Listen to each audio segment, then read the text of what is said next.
سورة القلم بسم اللہ الرحمن الرحیم نون والقلم وما يسطرون ما انت بنعمة ربك بمجنون وَإِنَّ لَكَ لَأَجْرًا غَيْرَ مَمْنُونٍ وَإِنَّكَ لَعَلَى خُلُقٍ عَظِيمٍ فَسَتُبْصِرُ وَيُبْصِرُونَ بِأَيِّكُمُ الْمَفْتُونُ۔ شروع اللہ کا نام لے کر جو بڑا مہربان نہایت رحم والا ہے۔ نون، قلم کی اور جو کچھ لکھنے والے لکھتے ہیں اس کی قسم کہ اے پیغمبر صلی اللہ علیہ وآلہ وسلم تم اپنے پروردگار کے فضل سے دیوانے نہیں ہو، اور بے شک تمہارے لیے بے انتہا اجر ہے، اور یقیناً تم اخلاق کے اعلی مرتبے پر ہو۔ سو ان قریب تم بھی دیکھ لو گے اور یہ کافر بھی دیکھ لیں گے کہ تم میں سے کون دیوانہ ہے۔ ان ربك هو اعلم بمن ضل عن سبيله وهو اعلم بالمهتدين فلا تطع المكذبين ودوا لو تدهن فيدهنون۔ تحقیق تمہارا پروردگار اس کو بھی خوب جانتا ہے جو اس کے رستے سے بھٹک گیا، اور ان کو بھی خوب جانتا ہے جو سیدھے رستے پر چل رہے ہیں۔ تو تم جھٹلانے والوں کا کہا نہ ماننا، یہ لوگ چاہتے ہیں کہ تم نرمی اختیار کرو تو یہ بھی نرم ہو جائیں۔ وَلَا تُطِعْ كُلَّ حَلَّافٍ مَّهِينٍ هَمَّازٍ مَّشَّاءٍ بِنَمِيمٍ مَّنَّاعٍ لِّلْخَيْرِ مُعْتَدٍ أَثِيمٍ عُتُلٍّ بَعْدَ ذَلِكَ زَنِيمٍ أَن كَانَ ذَا مَالٍ وَبَنِينَ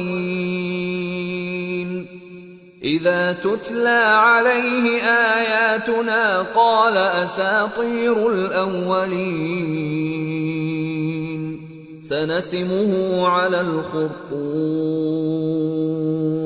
اور کسی ایسے شخص کے کہے میں نہ آ جانا جو بہت قسمیں کھانے والا ہے، ذلیل ہے، شرارت سے اشارے کرنے والا، لگائی بجھائی کرنے والا، مال دینے میں بڑا بخیل، حد سے بڑھا ہوا بدکار، سخت خو اور اس کے علاوہ بدذات ہے، اس سبب سے کہ مال اور بیٹے رکھتا ہے۔ جب اس کو ہماری آیتیں پڑھ کر سنائی جاتی ہیں تو کہتا ہے کہ یہ اگلے لوگوں کے افسانے ہیں، ہم ان قریب اس کی اونچی ناک پر داغ لگائیں گے۔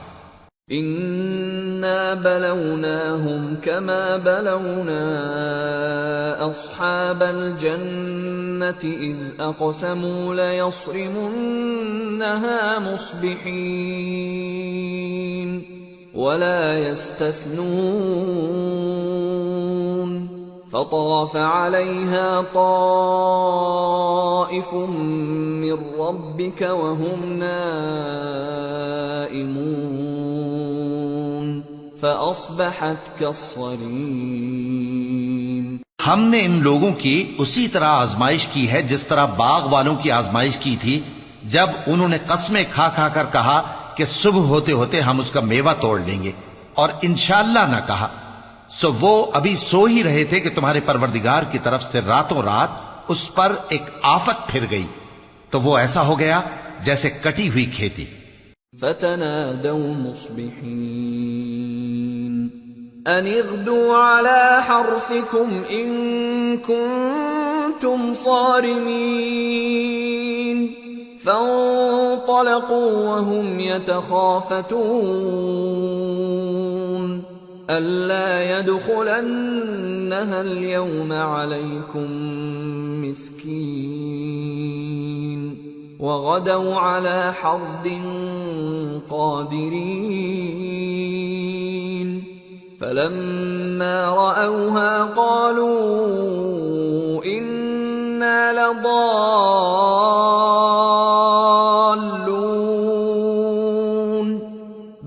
نحن محرومون. پھر جب صبح ہوئی تو وہ لوگ ایک دوسرے کو پکارنے لگے کہ اگر تم کو کاٹنا ہے تو اپنی کھیتی پر سویرے ہی جا پہنچو. سو وہ چل پڑے اور آپس میں چپکے چپکے کہتے جاتے تھے کہ آج وہاں تمہارے پاس کوئی فقیر نہ آنے پائے، اور کوشش کے ساتھ سویرے ہی جا پہنچے، گویا پیداوار پر قادر ہیں. پھر جب انہوں نے باغ کو دیکھا تو ویران، کہنے لگے کہ ہم رستہ بھول گئے ہیں. نہیں، بلکہ ہم بے نصیب ہو گئے.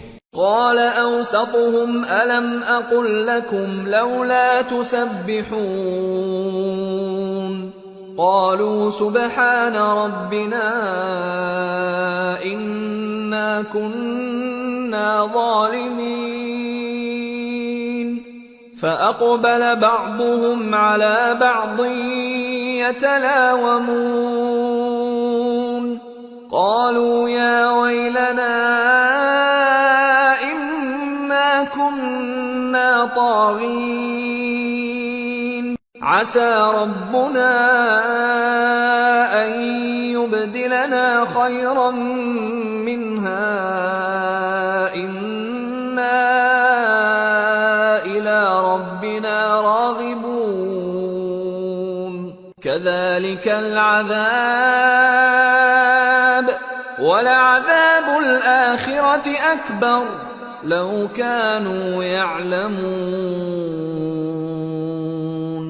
ایک جو ان میں سمجھدار تھا بولا، کیا میں نے تم سے نہیں کہا تھا کہ تم تسبیح کیوں نہیں کرتے؟ دوسرے کہنے لگے کہ ہمارا پروردگار پاک ہے، بے شک ہم ہی قصوروار تھے.